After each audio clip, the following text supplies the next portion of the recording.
जय श्री कृष्ण। राधे राधे। आज हम तुलसी विवाह से जुड़ी हुई संपूर्ण कथा का श्रवण करेंगे। आप सबसे छोटा सा अनुरोध है, आपको ये कथा अच्छी लगे तो इसे लाइक करना ना भूलें। शास्त्रों में तुलसी विवाह का अत्यंत महत्व बताया गया है। जो व्यक्ति घर में तुलसी विवाह करता है उसे लोक और परलोक में यश की प्राप्ति होती है। साथ ही उस व्यक्ति पर भगवान विष्णु की विशेष कृपा बनी रहती है और साथ ही तुलसी विवाह की कथा का श्रवण करने से और पाठ करने से पुण्य फलों की प्राप्ति होती है। भगवान शिव ने एक बार अपने तेज को समुद्र में फेंक दिया था, जिससे महातेजस्वी बालक का जन्म हुआ। इसका नाम जालंधर हुआ। जालंधर आगे चलकर एक पराक्रमी दैत्य राजा बन गया। जालंधर बहुत ही राक्षस प्रवृत्ति का था। जालंधर का विवाह दैत्य राज कालनेमी की कन्या वृंदा से हुआ था।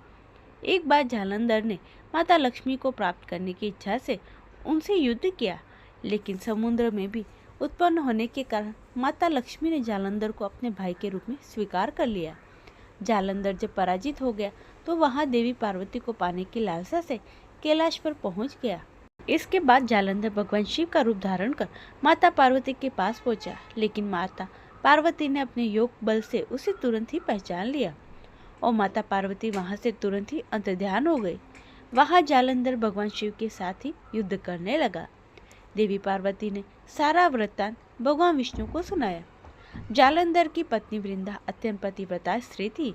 उसी की प्रतिव्रत धर्म की शक्ति से जालंधर न तो मारा जाता था और न ही पराजित होता था। इसलिए जालंधर का नाश करने के लिए वृंदा के प्रतिव्रत धर्म को भंग करना बहुत ही आवश्यक था।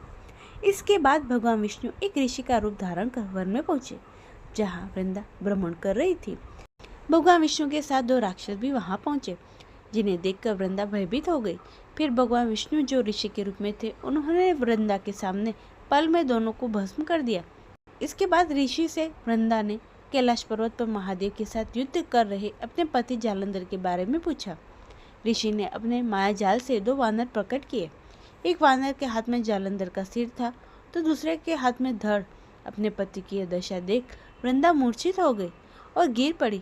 जब वृंदा को होश आया तो उसने अपने पति को जीवित करने की विनती की। इसके बाद भगवान ने अपनी माया से जालंधर का सिर धड़ से जोड़ दिया, लेकिन स्वयं भी इसी शरीर में प्रवेश कर गए। वृंदा इसके बारे में नहीं जानती थी और उसके पति के शरीर में कोई प्रवेश कर गया। जालंधर बने भगवान के साथ वृंदा प्रतिव्रता का व्यवहार करने लगी, जिससे उसका सतीत्व भंग हो गया। ऐसा होते ही उधर कैलाश पर वृंदा का पति जालंधर युद्ध में हार गया। जब वृंदा को पता चला तो उसने क्रोध में आकर भगवान विष्णु को हृदयहीन शिला होने का श्राप दे दिया। अपने भक्त के श्राप को भगवान विष्णु स्वीकार किया और शालिग्राम पत्थर बन गए। सृष्टि के पालनकर्ता के पत्थर बन जाने से ब्रह्मांड में असंतुलन स्थिति हो गई। यह देख सभी देवी देवताओं ने वृंदा से प्रार्थना की कि वह भगवान विष्णु को श्राप से मुक्त कर दे। वृंदा ने भगवान विष्णु को श्राप से मुक्त तो कर दिया, लेकिन स्वयं आत्मदाह कर लिया। जहाँ वृंदा भस्म हुई वहाँ तुलसी का पौधा उगा। भगवान विष्णु ने वृंदा से कहा, हे वृंदा, तुम अपने सतीत्व के कारण मुझे लक्ष्मी से भी अत्यंत प्रिय हो। अब तुम तुलसी के रूप में सदा मेरे साथ रहोगी। तब से हर साल कार्तिक महीने की देव उठनी एकादशी का दिन तुलसी विवाह के रूप में मनाया जाता है। भगवान विष्णु ने वरदान दिया, जो मनुष्य मेरे शालिग्राम रूप के साथ तुलसी जी का विवाह करेगा उसे इस लोक और परलोक में विपुल यश प्राप्त होगा। और इसके अलावा तुलसी को यह भी वरदान प्राप्त हुआ कि जिस घर में तुलसी रहेगी वहाँ यम के दूत भी असमय नहीं आएंगे। मृत्यु के समय जिसके प्राण मंजरी रहित तुलसी और गंगा जल मुख में रखकर निकल जाते हैं, वह पापों से मुक्त होकर वैकुंठ धाम को प्राप्त होता है। जो मनुष्य तुलसी और आंवले की छाया में अपने पितरों का श्राद्ध करते हैं, उसके पितर मोक्ष को प्राप्त हो जाते हैं। इस दिन कुछ उपाय जरूर करें, इससे शुभ फलों की प्राप्ति होगी।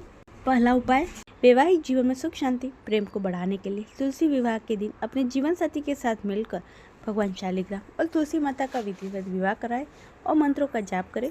दूसरा, महिला तुलसी विवाह के दिन अखंड सौभाग्य का आशीर्वाद प्राप्त करने के लिए तुलसी माता को 16 श्रृंगार का सामान जरूर अर्पित करें, सिंदूर जरूर चढ़ाए। ऐसा करने से सौभाग्य में वृद्धि होती है।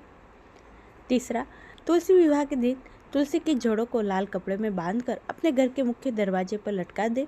ऐसा करने से आपके घर में लक्ष्मी जी का आगमन होगा और नकारात्मक ऊर्जा दूर हो जाएगी।